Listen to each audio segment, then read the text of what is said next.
What's up, everyone? Welcome back to Keeping It Real. Eric and I are going to talk this week about some big Marvel news.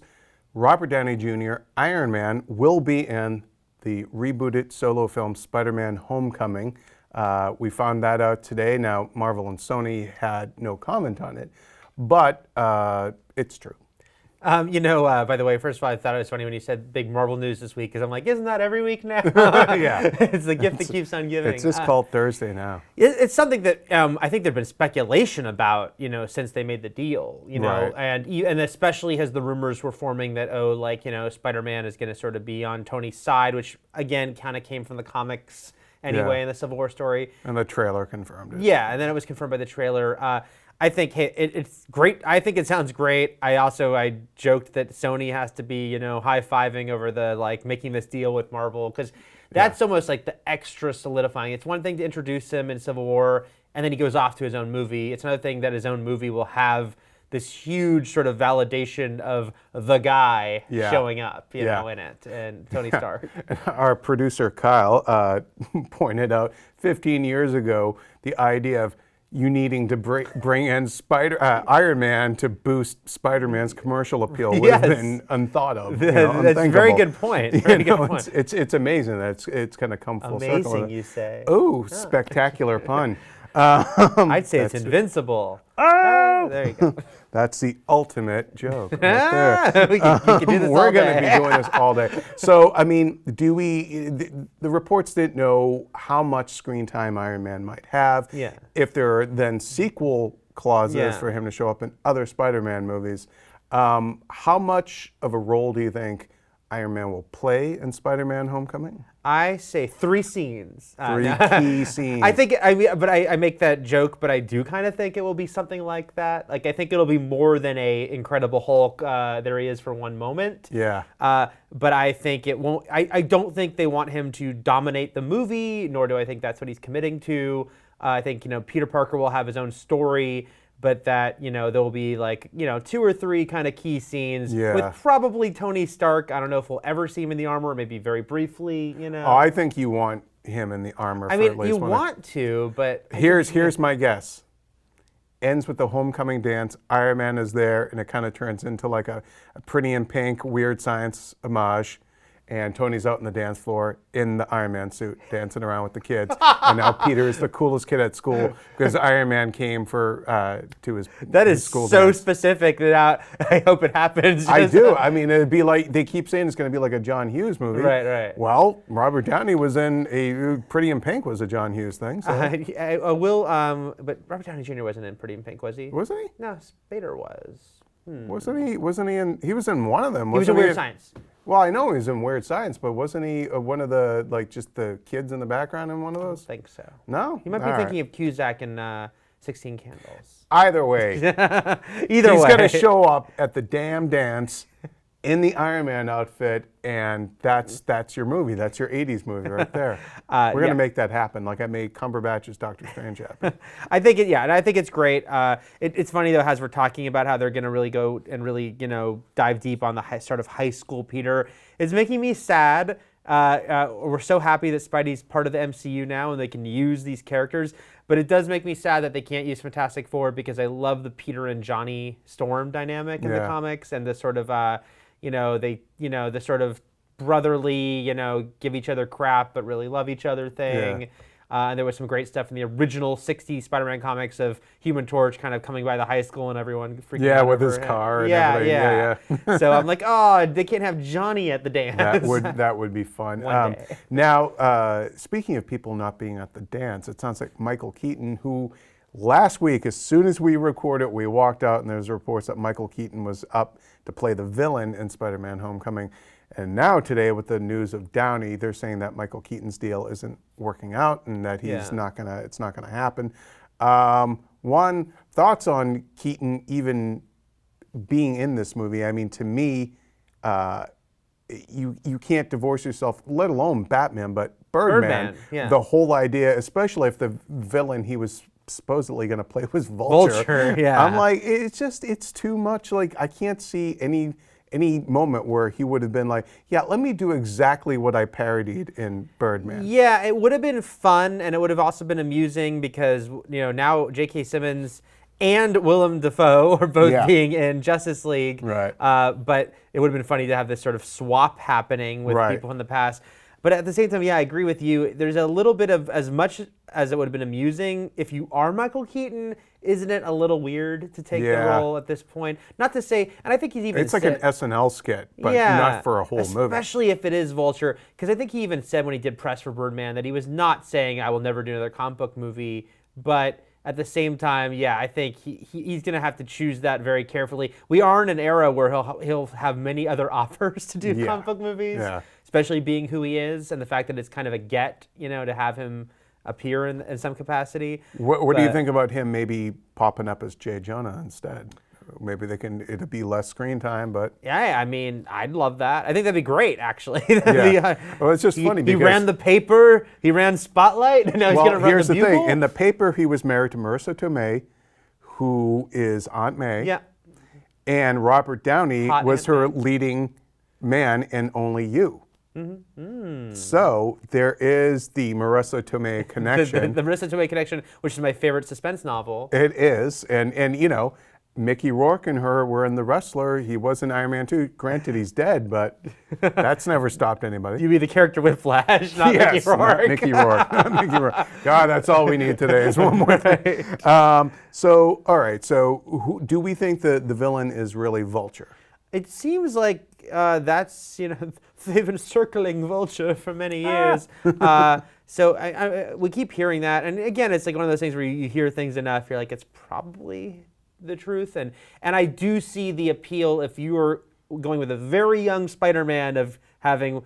There's a reason Vulture was the villain he fought in issue 2 of the original Amazing Spider-Man, because it was like the old man, the generation. I always wanted Uncle Junior from Sopranos to play Vulture. I thought he seemed just like him. Right. Yeah, I don't know who you get then for Vulture, although I will say that in the superhero show, repeated this theory of mine last week, or this another thing I hope happens is, I hope Vulture is somehow, his tech is tied to Falcon's, like he was Falcon's commanding officer or something like that. Because that's an easy boom right there, and now you have Falcon can show up. No, that is true, especially because it's like now that you do have to deal with the reality, things we kind of accept more in the comics, especially because the movies will never catch up to how many characters are on the comics. So in the comics, it's like, although we're up to 67 now or something? Right. Yeah. But in the comics, I think you're more like, sure, 2 guys with flying harnesses. Why not? Yeah. But in the movies, yes, especially now that it is part of the same universe,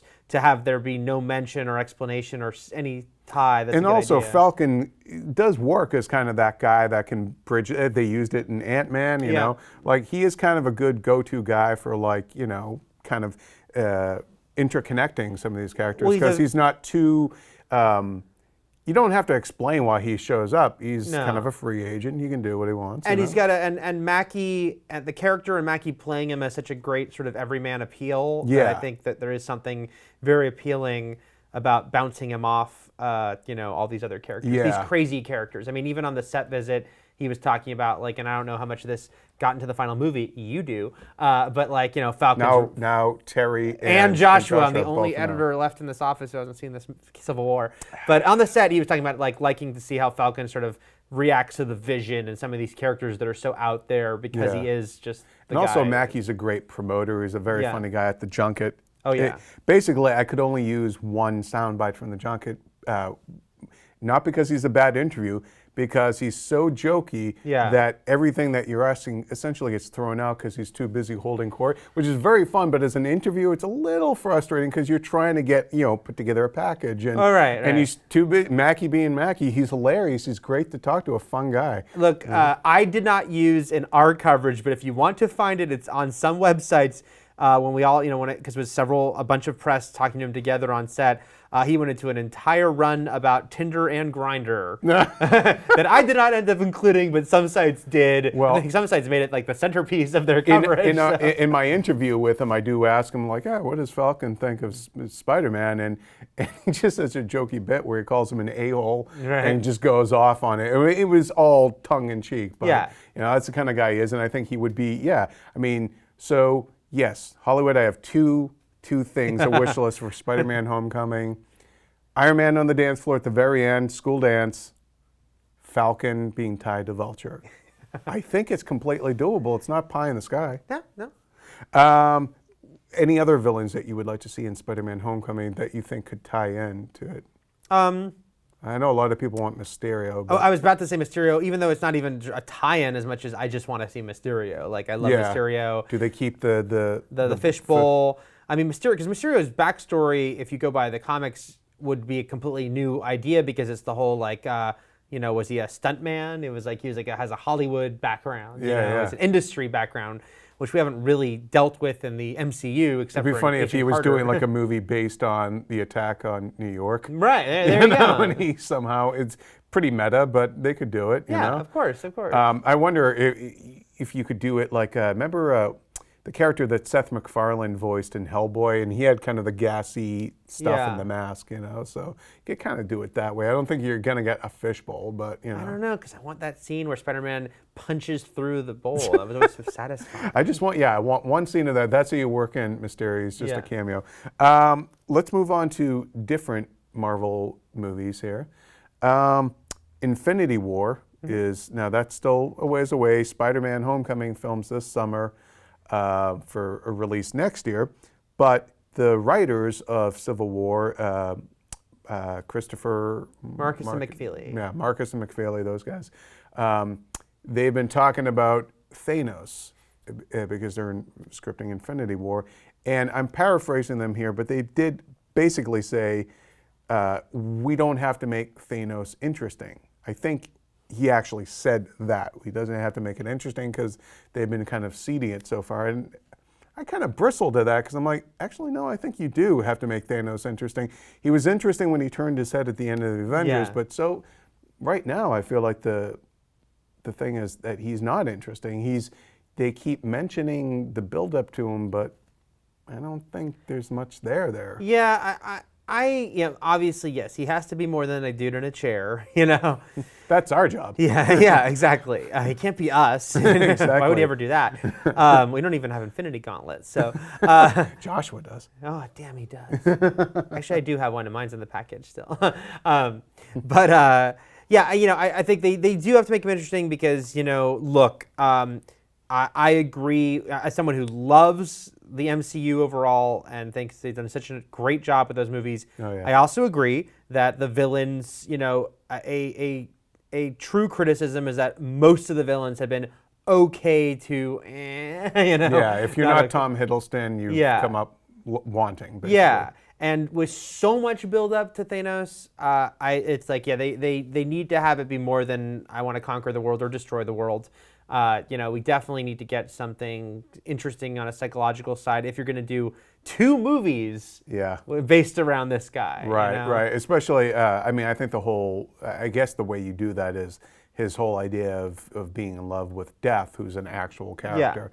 I think that would be interesting. I was kind of bummed that if Cate Blanchett ends up being Hela in Thor Ragnarok, because I thought she'd have been great Mistress Death. Yeah. But both. We do have it's kind of, Hela is kind of a similar thing. I wonder if they'll just bridge that gap. They could, I suppose, but kind of want to hear what you guys think. How do you make Thanos interesting? Or maybe you think he is completely interesting, just getting up to get something out of the mailbox or whatever that scene was at the end of, was it Guardians or Avengers 2, right? Age of Ultron had him, wasn't it? I'll do it myself, Yeah.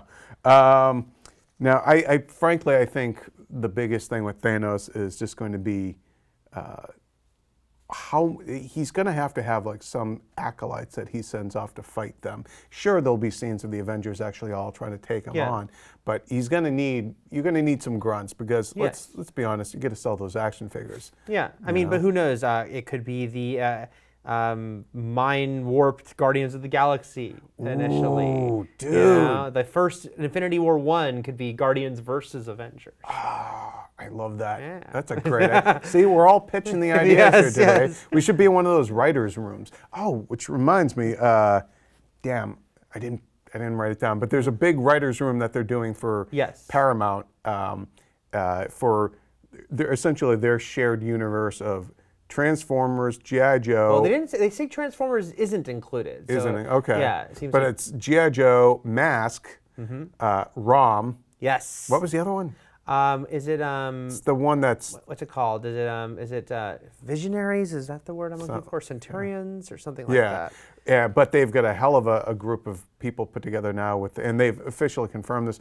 Akiva Goldsman, Oscar winner for A Beautiful Mind, he's already working on the Transformers movies. That's why I'm not entirely convinced that Transformers might not be tied to it somehow. Well, at a certain point, I think they probably he knows will. what's going yeah, on at a over certain there. point, I think they will bring them together. Yeah. But it just sounds like initially they're. That'll be their Infinity War. There you go. Yeah. And then they have Michael Chabon. Sorry, I can spell your name. Yeah. Pulitzer Prize winner, Adventures of Cavalier and Clay. Yep. He's written some comics. So I think he wrote some. He X-Men also comics. wrote. Well, he wrote. He's one of the writers in Spider-Man 2. Oh, that's true. Yeah. That's true. And then John Francis Daly and the other guy who wrote Well, they're writing Spider-Man, but they also did Vacation. Yep, reboot. and then Brian K. Vaughan, Yes, acclaimed no slouch writer, there. Why the Last Man, Saga. Right. He's one of the guys in there, and then a lot of people. Isn't the showrunner from Luke Cage, Yeah. and a lot of people who have upcoming Marvel movies. There's like writer of the Black Panther movie, one of the writers of the Black Panther movie, and then Nicole, I'm forgetting her last name, who wrote the early drafts of Guardians and is now writing Captain Marvel. Yeah, a lot of the So- people from the Marvel's writers room. Yeah. That's really interesting. I mean, I have to say though, I'm getting a little frustrated with all this shared universe stuff because I think it was last week or maybe even earlier this week, Hasbro shared universe with Scooby-Doo kicking off. Oh, you mean Hanna-Barbera? Hanna-Barbera. Yeah. Sorry, Hasbro's the one we were just Yeah, yeah. Hanna-Barbera with Scoob, Yeah, yeah. C OOB, you know. Yeah. And, I don't know. The shared universe thing, it's cute, but there's a reason why Marvel's the only one that's done it well so far. I mean, I agree, and it's easy to be super cynical about like, oh, Hasbro's going to make a shared universe based around a bunch of toys, and then they get this incredibly impressive group of writers. Right. You know, Pulitzer Prize winners and like just all the Eisner winner with Brian K. Vaughan. Yep. Oscar winner. Yeah, so it's like it's very interesting that they got that level of talent. Now, you know, with Even that level of talent likes money. they do, and it's also interesting just to see how they really are using the television idea of a writer's room, the way they're Yeah. approaching this.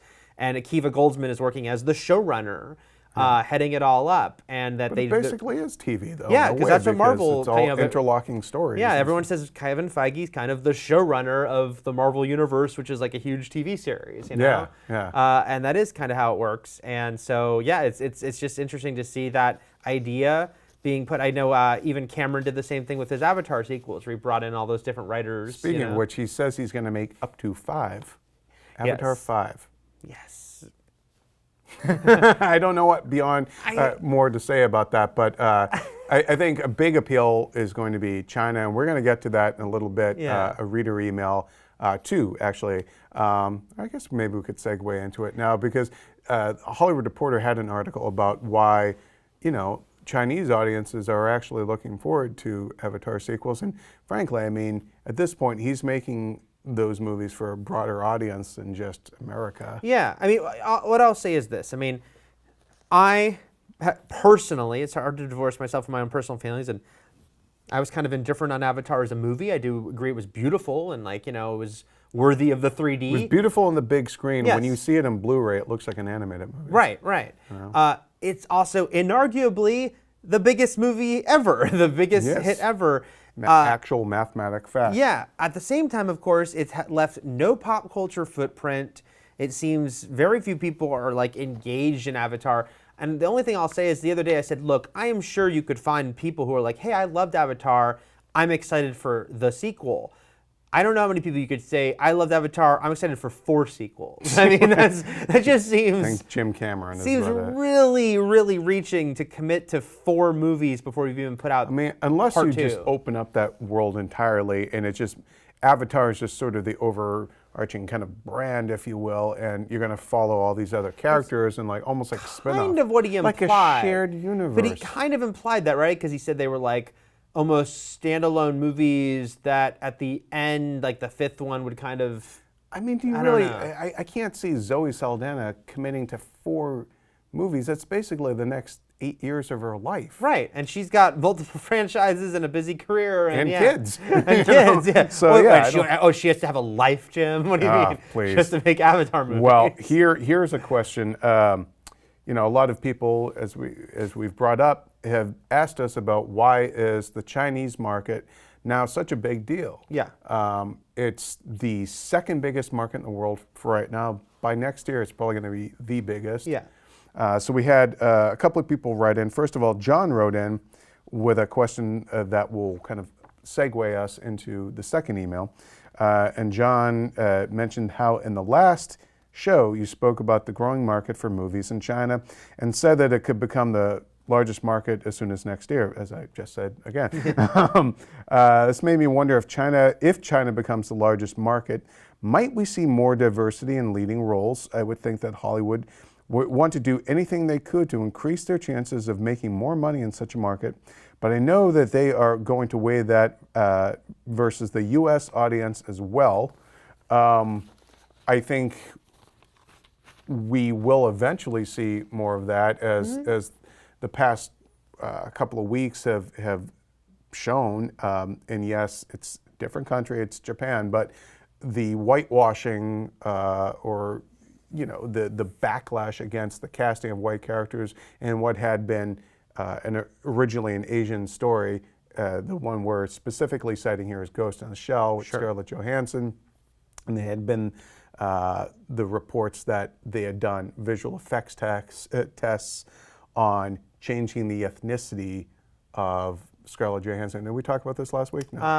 I don't think so. No. And now Paramount denied that it was on Johansson, that it was on a background actor, and the site reporting, I think it was Screen Crush, is standing by saying, no, it was done for Johansson, but in either case, it was done without her involvement or knowledge.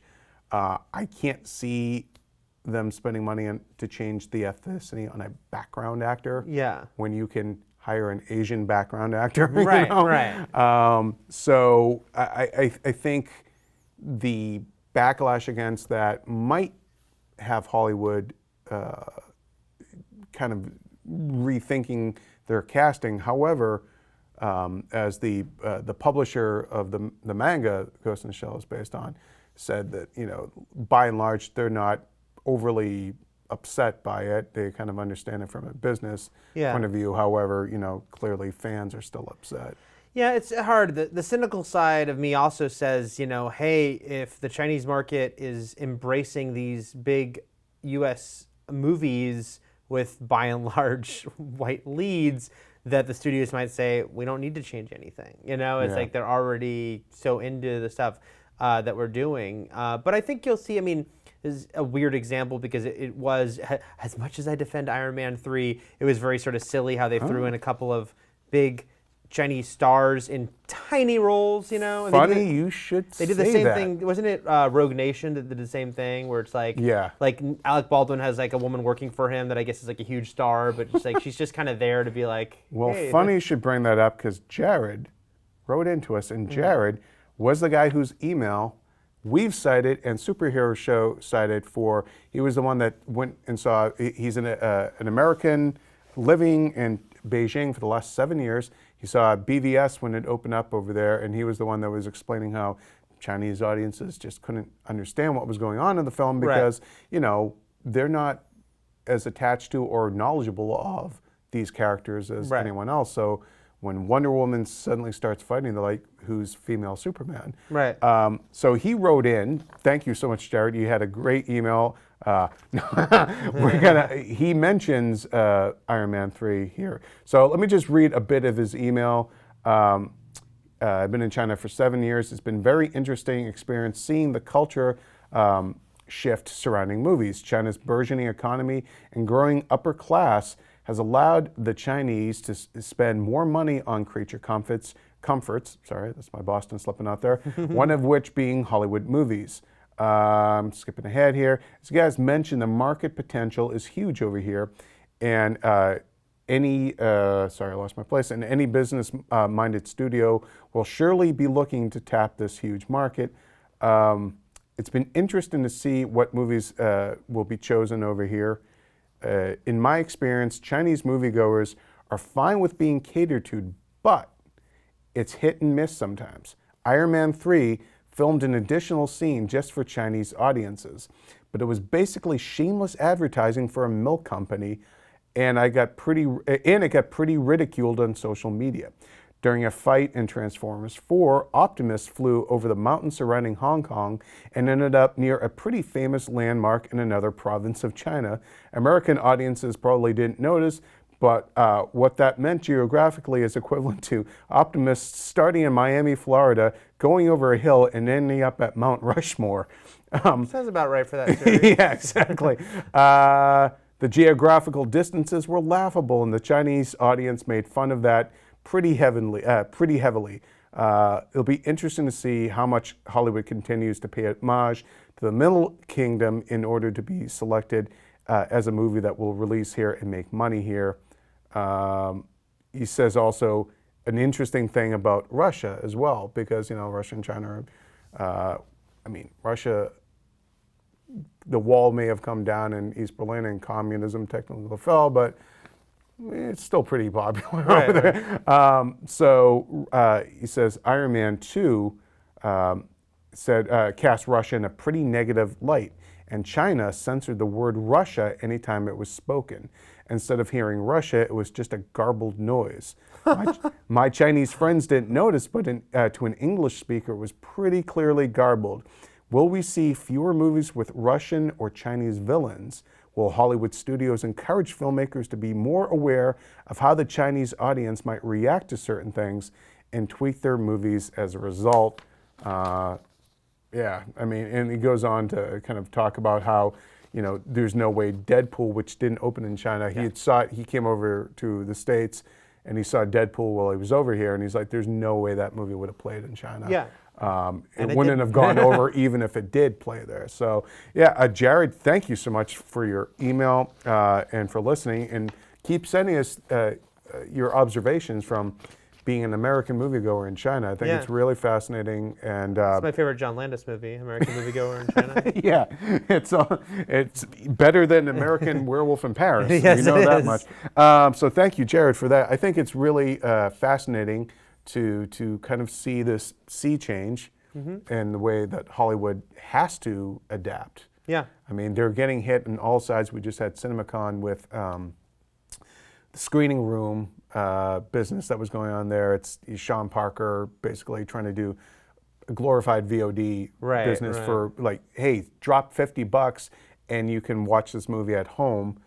And of course, theater owners are like, whoa, we want you to come see our movies, but it's divided a lot of big-time filmmakers. Big filmmakers, You got like JJ and Spielberg on one side, and like Nolan and Cameron and Todd, what's his face, who did Hangover movies. I'm forgetting. Yeah, I know. It's a shame.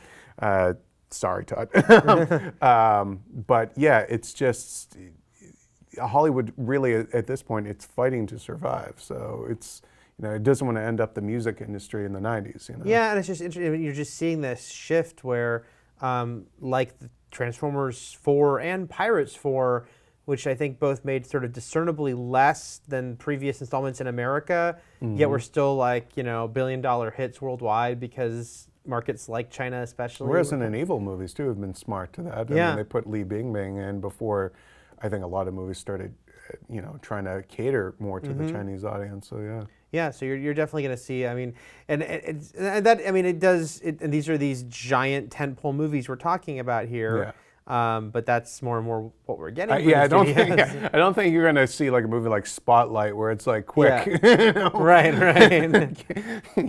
Get me Chow Yun Fat. Yeah. Well, we haven't talked to the Chinese division of Spotlight. Exactly. What do you think of what's going on in Boston?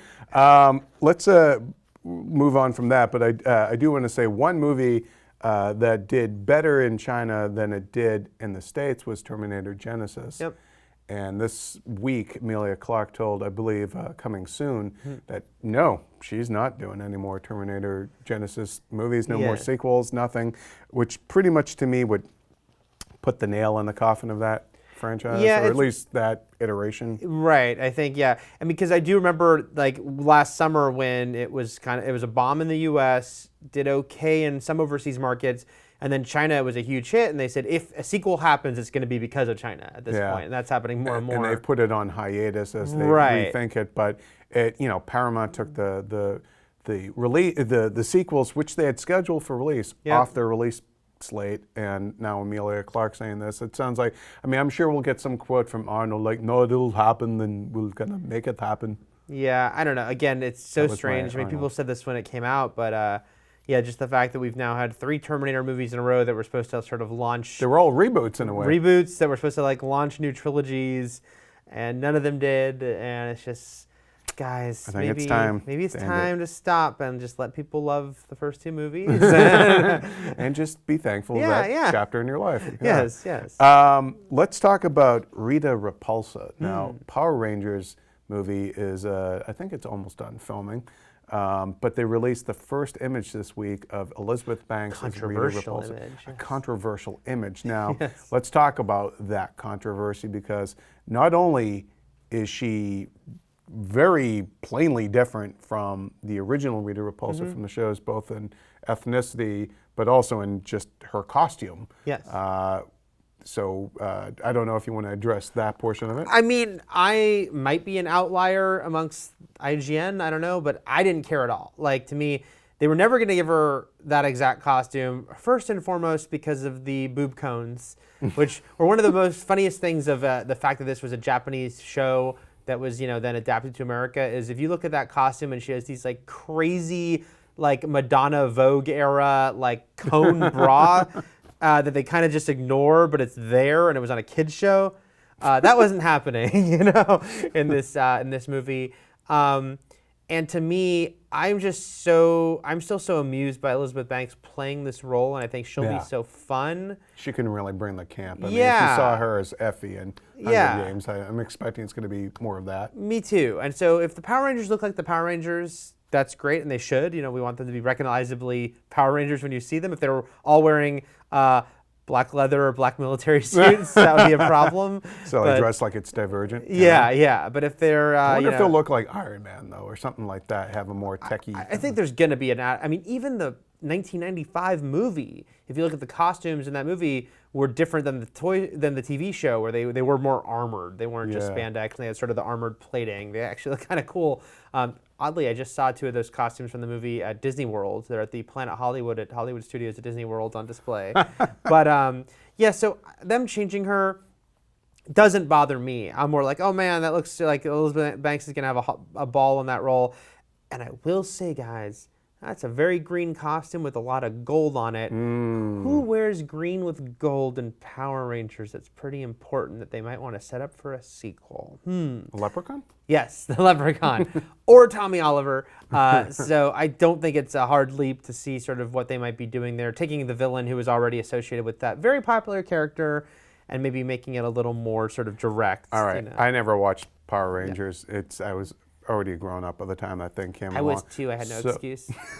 You still don't. Yeah. So what? Just for those of us who don't know, what's in a nutshell is her Rita's tie to the Green Ranger. She made the Green Ranger. She created him as an evil ranger to fight them, and then he turned. Was her Ultron? It was her Ultron. He did a reverse Ultron. But it was more her vision. Her vision. Yeah. Yes. Ooh, interesting. Because who was supposed to fight them, but then turned against her. But yeah, so in the show, whereas it's just like she's able to create, she has the power coin for the Green Ranger, blah, blah, blah. It just seems, I'm guessing, whether it's directly stated in this movie or not, that if the idea is that she can power, create this other Power Ranger, the fact that she has green with gold, very green with gold, makes me think that it's got to be the sort of setup, whether the sequel will deliver on that or not. Yeah, well, that's interesting. I was telling Joshua, and I think he tweeted it out too, but her look reminds me of Viper from the Wolverine. Yeah. It's a similar kind of thing, and I'm just wondering if she'll have the forked tongue. I don't know. Yeah. But I think I have no horse in this race. I honestly, I'll see the movie when it comes out. Power Rangers doesn't really mean anything. It doesn't mean anything. I'll say it definitively. But I'm for those that are psyched for this movie, I hope it lives up to your expectations. I want it to be, it'd be nice to, a new generation of kids to discover something that's fun and has meant a lot to people. I you think know? people just have to go in with the open mind of it, hopefully will evoke like the things they love about the show, but it will not be a dead-on exact adaptation. Have an open mind about it. Yeah. Also, I just totally burped, and I don't know if the mic caught it, so I just think I'm Oh, wow, I didn't even catch it. So great. It Now, was like a minute ago. all right, so I want people now, you scrub back. Right. and you It was watch loud in my head. I want it to be like so a it's GIF like, now or yeah. something. Well, and no, because I kept my mouth closed. Just was like, oh, I'm burping. look, if you're going to do that, just own it. Just own go up for to it, yeah. Now, I mentioned the Wolverine and Viper a minute ago, but I do want to mention there's a rumor making the rounds, and forgive me, I forget the site that was reporting it, but Wolverine 3 might include X-23, who is the female clone of Wolverine. Yeah. What do you think about that? I kind of want to see Dakin, or do you think they'll split the difference and instead of making it Wolverine's female clone, they'll make it his daughter and make it kind of like an amalgam of Dakin and X-23? I definitely could see that happening. I do think I think they're making, if they had to choose between the two, I do think X-23 is the right call. I think she's more popular. She's way more visible. In the current comic books, she is Wolverine. She's become Wolverine and wears like a version of his yellow and blue kind costume. of passing the baton. That's again, this speaks to, and we were just talking about the kind of crazy timeline of the X-Men movies. Because, insane. because he is leaving Jackman, and they've all kind of talked about Leaving it. Jackman is my favorite name in any movie. They talk about how it's they don't see it being a case where they can just replace him and recast the role. So it would make sense if there was a story passing of the torch to her, and she could become the new Wolverine. So then you don't have to have anyone play Who do you cast Logan. for that though? Do you get an unknown? I mean, he was an unknown and it worked out. I don't know, but the only thing that makes me confused about that is not confused, but just curious is. We already have the thing of the fact that X-Men Apocalypse is set in the 80s, and if they want to continue on with these X-Men, especially, it's not likely they're going to get Jennifer Lawrence back, but they certainly signed all these new actors. She, though, has expressed some interest. She has expressed some interest, yeah. She's expressed interest in lots of money. But regardless, away for it, it's just weird. Like, are the sequels to Apocalypse going to still be set in the 80s, or how do you deal with the fact that it's like Sophie Turner and all these young actors playing these roles that I'm sure they've signed for multi-picture deals? But now we've got Wolverine 3, which is they've said is set in the future. Yeah. So if it's a passing the torch thing, and now she's Wolverine and she could be Wolverine in future movies, that's set. It's like everything's at so a certain spread out. point, I'm thinking something weird has to happen where somehow the characters from the past have to get jettisoned into the future and they get stuck there. Which is exactly the plot of All New X-Men, the current comic book about the original 5 from the comic book, their young selves being transported to the present and kind of how they react to everything having gone to hell. But How do they deal in that comic with their future selves, or somehow just by arriving they erase their future existence? No, they deal with it by kind of confronting it by Cyclops having to be like, I become. Does he kill his older self? It's basically him having to see that he's become this, because I don't know how much you know in the recent years, but like Cyclops kind of became a villain, became like Magneto, became like this hardcore militant guy. So the young Cyclops sort of seeing what he's turned into and wanting to fight that, and stop that's that. cool. Yeah, and so there's all sorts of stuff like that as far as like. I'm going to read this. No, it's a fun book. But yeah, so this would obviously couldn't be exactly that, but I do wonder if some version of that. They have to. I mean, you don't get this hot young talent and then just. And you're losing Jackman, and your Singer is moving on to do 20,000 Leagues. Like, and Deadpool, and the Deadpool factor, they're going to want to team up Deadpool with these characters, whether it be in an X-Men movie or Deadpool movie, so they have to get them all in the same timeline. Well, you have Cable, who will probably be in Deadpool too. He could also be set up to be the new Wolverine. Yeah. They're developing a New Mutants movie. Maisie Williams kind of winking and nodding at the fact that she's rumored for it. She basically admitted she's in talks. Yeah.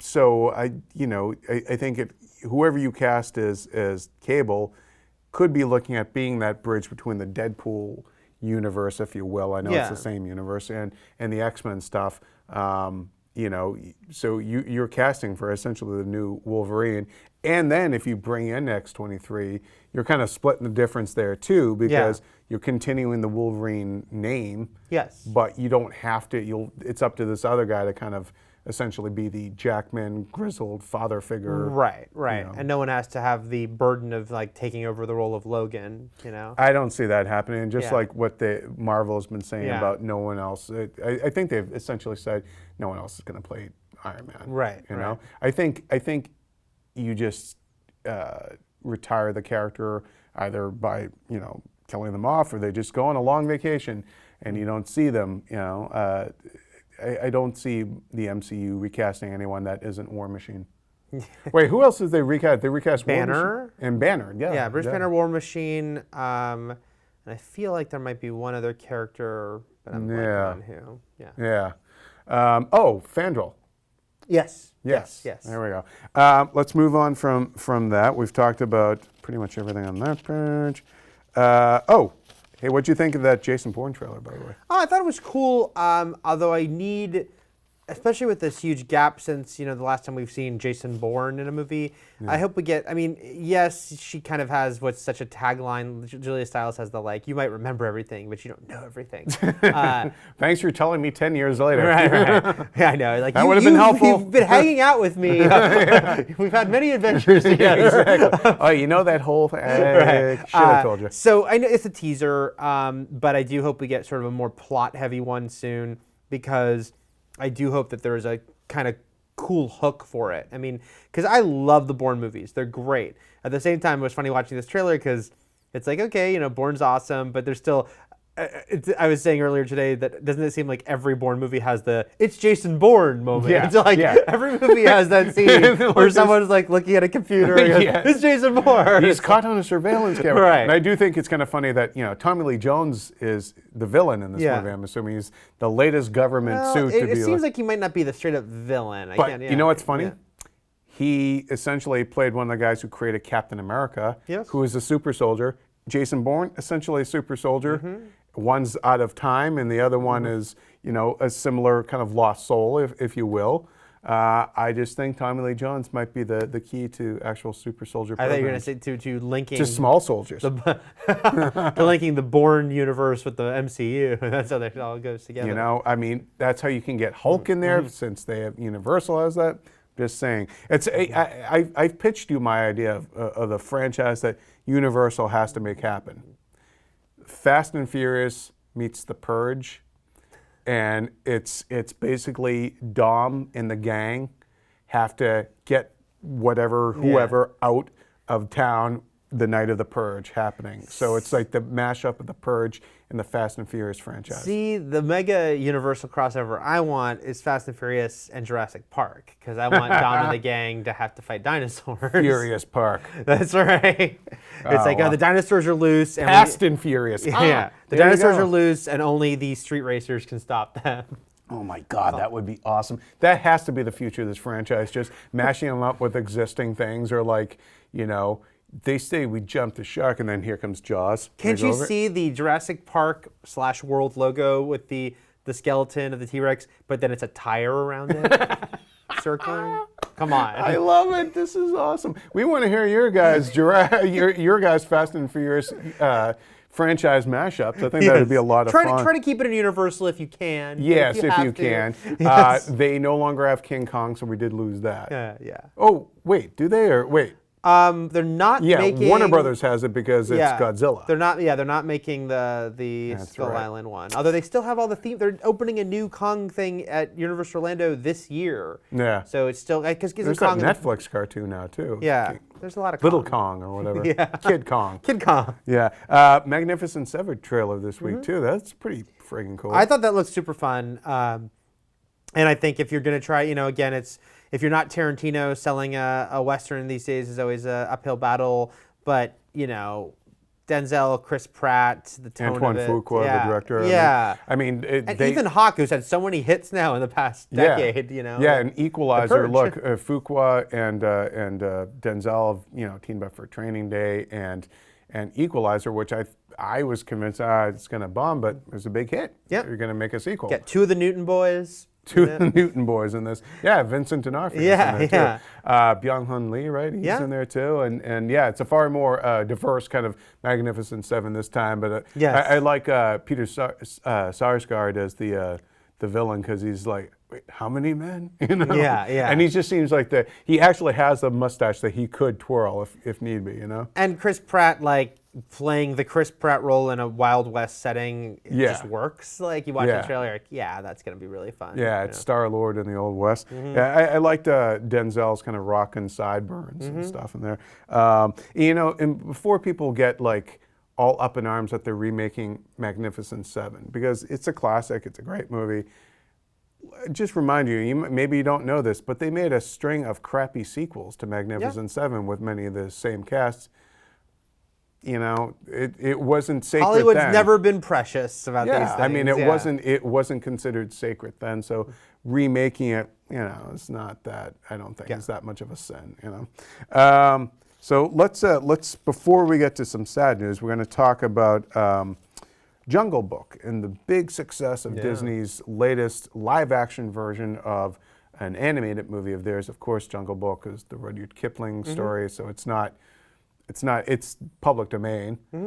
And wouldn't you know it, there actually is a competing Jungle Book movie. We've known about this for a couple of years now, I feel like.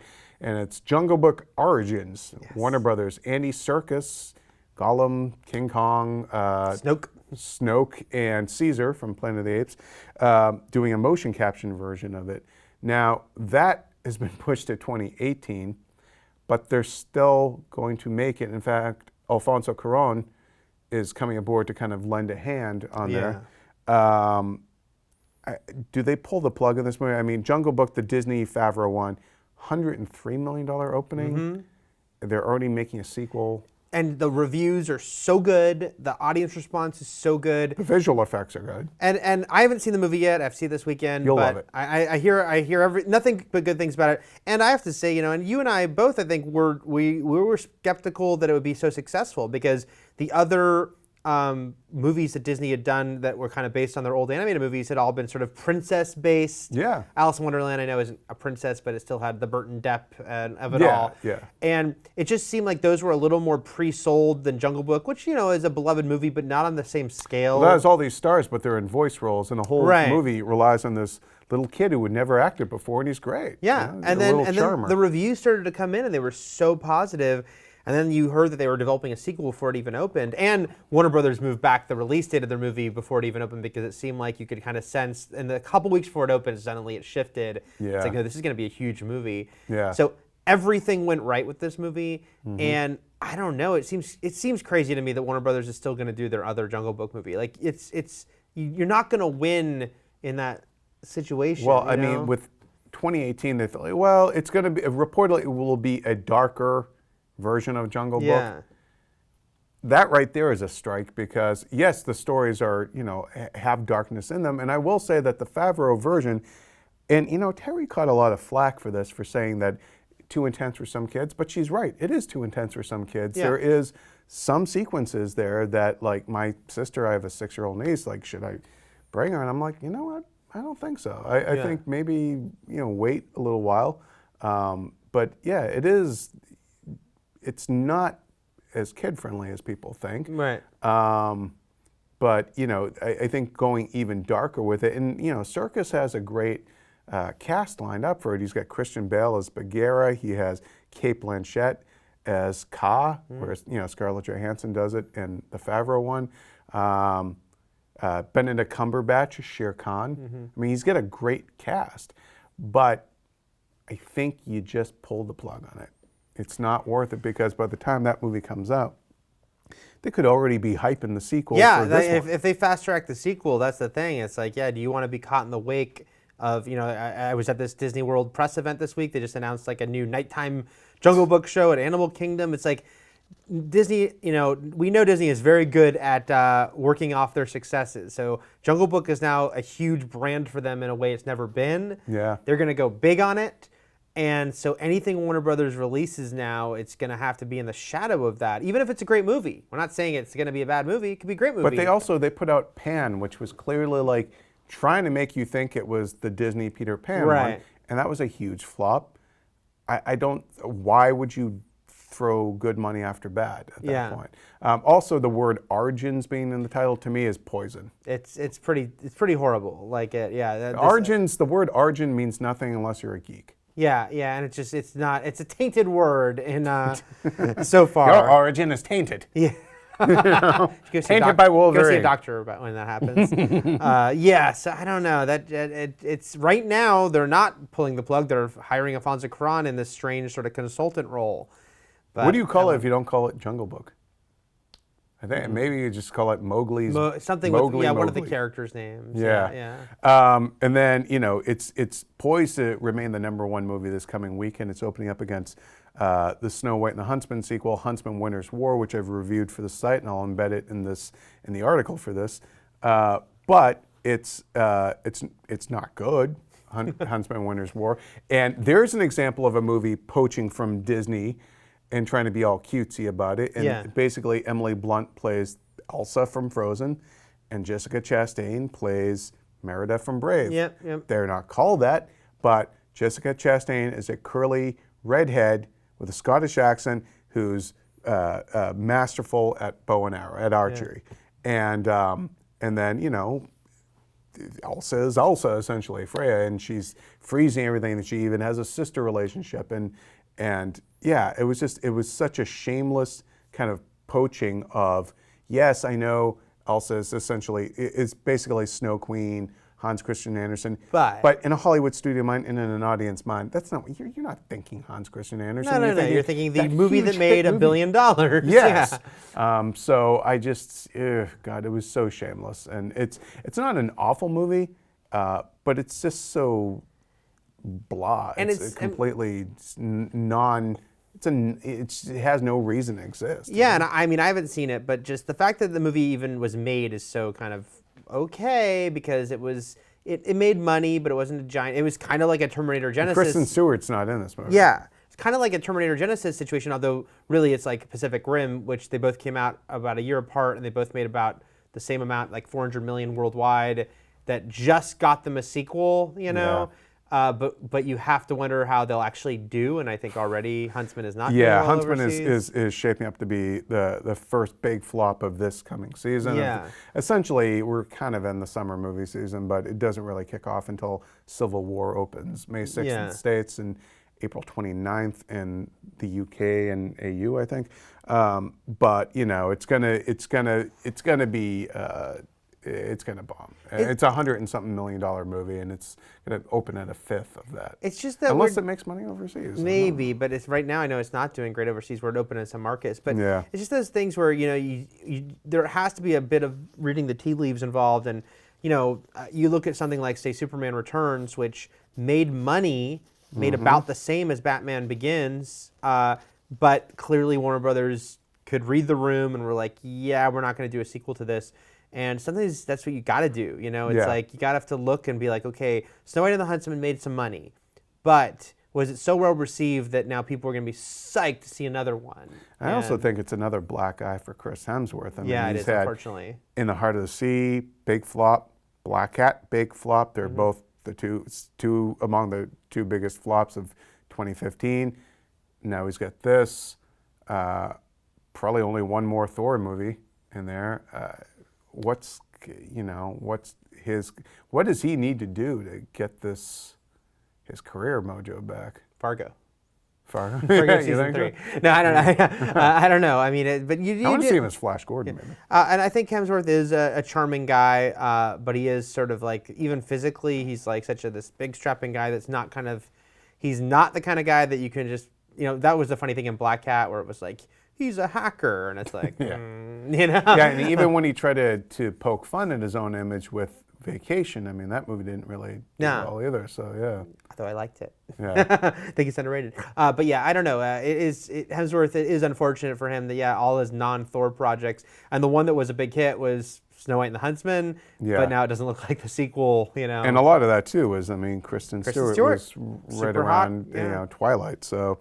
Well, we're going to end this week's show with some sad news, shocking news, frankly. Yeah.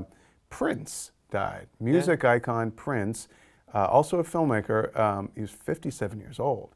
And, you know, when we were growing up, and he's still a big star, but, you know, that was kind of his heyday. Yeah. And it's just so sad. And coming this past year, the number Really, of this music year legends. is crazy. Yeah, just so far in 2016. I mean, but we had Bowie a few months Yeah. ago, and you know, Glenn Frey, and I mean, there's been so many that I'm losing track of. Yeah. You know, there's one hell of a band in the afterlife, if you Yes, believe in that. You yes. know, but it's just like Prince. And you know, we don't know the cause of death yet. There had been reports that he was pretty sick with the flu, had to get off the plane, but then he played a show, I think. Like I know he appeared at some concert, Yeah. and said he was okay or like doing fine or something. Yeah, and now you know, it's shocking. I mean, Vanity, his co-star Vanity and Purple Rain, just died a few months ago. Yeah. So but we want to talk about, you know, look, Prince also, this is a movies podcast and show, I should say, and he did direct 2 movies, which I will say I've never seen and aren't supposed to be good, but Purple Rain was his first movie. And was a huge deal at the hit. time. Yeah. I mean, and that album was Yes, of fantastic. course. But you know, he directed Under the Cherry Moon and Graffiti Bridge, and you know, he also though is known, I think, to a lot of geeks for the soundtrack to Batman 1989. Oh yeah. As well as Girl 6, that you guys might not know that, but some cool songs on that one. Yeah. Spike Lee movie. But let's talk about his contributions to Batman 89. Yeah, that was funny. I mean, I think even then as a kid, it was weird to me because I wasn't Yeah. like Batman, Prince. That makes total sense. Yeah, it was kind of controversial a little bit at the was. time of like, you know, it seemed a little just shoehorned in. Yeah, but it was, you know, of course, you have to look back at the fact that Batman was seen by many as a risky project, and Prince, huge star at that time. And with Warner Music. And with Warner Brothers Music. was doing Batman. Yeah, and it was a big deal. I mean, I remember Bat Dance got like a big, it was one of those like promoted premieres, like the video. MTV, On yeah, MTV. It was like yeah. a big event when they It's were like going to premiere that. How they did that with like Thriller and stuff. I think I taped on VHS. I taped that so I could rewatch was it. he was dressed like Jack Half- Nicholson's well, he was Joker. half yeah. Batman, half Joker. Joker. You're right. Yeah, right, yeah. right. And everybody had the cassette of it. And Oh, yeah. And yeah, I mean, so Bat Dance, and of course, you know, you don't really hear his music that much in the movie. No. I mean, there's Scandalous over the end credits, There's which is my Party favorite. Man for the big painting, set piece. the graffiti, and then I think you hear little tidbits and in the Opening scene in Gotham City. Yeah, but also the parade, not the parade. His Oh, yeah, on yeah. the float. There's Yeah, playing yeah. some stuff too, but it's not. What there's- was the song in that scene? I can't remember, but there's like there's like 10 full There's songs Seen on the the Future is in the soundtrack, beginning, yeah. and in the movie you probably hear excerpts of like 4 of them, maybe. Yeah. Yeah. I mean, Party Man obviously is still kind of a punchline in a way, in that, you know, it comes out of, it's such an 80s kind Music of thing. video scene. Yeah. They're like, let's play a song and perform to it in a moment. You know, And and then the continuity not really matching, like there's some Oh yeah, the paintings handprints that, and stuff disappear. Also, I had the cassette single to Party Man, and the B-side was not on the Batman soundtrack, but it was the Prince song "Feel You Up," which for me as a kid, that was like the most racy thing I'd ever heard in a song. So it made quite an impression on me. Yeah, I think, you know, look, Prince, God, I wish I could have seen him in concert, Yeah. you know. And I remember you know, him- he's got a new album coming out, or at least I don't know if it's still coming out, but he was just in the news a few weeks ago. He finally got, you know, another deal when he was going back to Warner Music. And he also had like pretty much, I believe, like full control over his library and everything. And Yeah, well, he's also famous for like having recorded like hundreds of songs he never released. There was a whole mystique around him. I mean, that was the thing. Was like he was a fascinating sort of character, and Yeah. you know what was his sort of real personality. And Kevin Smith has a great story about when Prince called him to his house. I don't know if you ever heard this. No, I haven't. Oh, you really should. You should look it up. I'm sure it's on YouTube. But it's like when Prince, I think Prince wanted him to make a documentary, and it was just funny. He tells this whole story about going to Prince's house. Oh like, my God. And yeah, so he was like one of those guys who's like, oh, that's like a rock star. Like that is like that guy. And I remember he performed at the Super Bowl a few years ago, and it was like, Oh my God, yeah, he owned it. The showmanship, you know. Yeah. Like Bowie, it was like this is like a person who's just created a persona in a great way, you know, that you were just like fascinated by. Yeah, I mean, he could school all these young up and comers that are trying to be all daring and stuff. Yeah. He was also, though, he was a musical genius. He could play all these different instruments, and he composed, and you know, he had presence, and you know, and just an aura about him, and just even like off-camera stuff too that would happen. Like I think he was dating Kim Basinger at the time of Batman '89. Yeah. You know, and so there's just he's going to be missed. I mean, he was only 57. He could have been doing this another 20 years of jumping around probably on stage. Look at Mick Jagger is still going. So it's really shocking. It's a huge loss, and just coming on the heels of just Bowie a few months ago. It's like enough. Yeah. You know, and people texting me like, Sting and Bono better be sweating it right now. I'm like, please don't even joke about it. I just know it was one of those ones where it's like, there's the people you hear die on Twitter, and it's like, oh, that's sad. And then there's like people like, no. And like Prince was like that reaction. Like people were like, I was like, well, Michael upset. Jackson died. Yeah. I was like, no, that can't be, because you just think of these people, they're truly bigger than life. And Prince was famously a tiny guy, but he was bigger than life in every way. So it's just and he still had vitality. He wasn't like somebody whose career had kind of passed them by. He was still Prince. You know, he could still. I mean, the Onion. I have to bleep their headline a little bit here, but I think they summed it up. They said America too sad to F.